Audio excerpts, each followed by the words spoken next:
आप लोगों ने सबने देखा होगा, वॉइस फॉर डेमोक्रेसी करके एक संस्था है, एक शायद समूह है विशेषज्ञों का,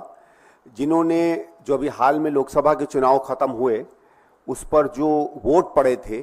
और वोट कितने की गिनती हुई, अलग अलग फेजेस में कितना पड़ा, बाद में इलेक्शन कमीशन ने क्या अनाउंस किया, उसका एक बड़े गहन रूप से उन्होंने अध्ययन किया है।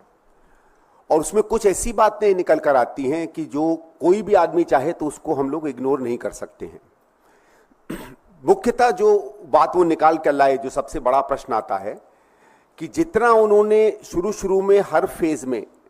जितना अनाउंस किया, जो शाम को 7 सवा 7 बजे का उनका आता है अनाउंसमेंट, उसके और जो आखिरी फेज में जो फाइनल उन्होंने आंकड़े दिए, उसके बीच में करीबन किसी फेज में 4%, किसी फेज पे 6%, किसी फेज में 8% तक का अंतर है। और मैं एक जो प्रश्न अपने आप से पूछता हूं और आपसे भी पूछता हूं, जहां से मैं इस रिपोर्ट के विश्लेषण की शुरुआत करूंगा,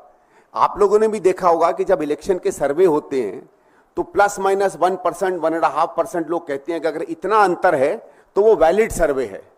उससे ऊपर अगर अंतर जाता है तो इनवैलिड सर्वे हो जाता है या फर्जी सर्वे माना जाता है। अगर उस हिसाब से देखें और हम देखें कि कहे हुए आंकड़े और आखिरी आंकड़ों के बीच में अगर 6% का अंतर है राष्ट्रीय स्तर पर, तो यही तर्क अगर हम आगे उड़ाएं तो क्या सही में ये नतीजे सही थे या नहीं थे, ये अपने में एक सवाल बनता है। इन्होंने जो विश्लेषण किया उसमें कुछ बातों पर मैं आपका ध्यान आकर्षित करूंगा और फिर देखूंगा कि कुल मिलाकर करीबन 5 करोड़ ऐसे वोट हैं जो बाद में आते हैं। और इसका जब भी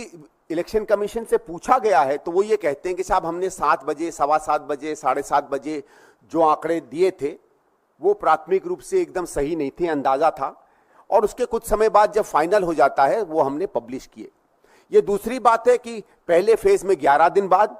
दूसरे फेज में 6 दिन बाद और बाकी के फेजेस में 4-4, 5-5 दिन बाद इन्होंने अपने फाइनल आंकड़े दिए।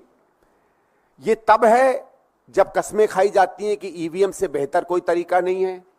ईवीएम से हर चीज पता चल जाती है,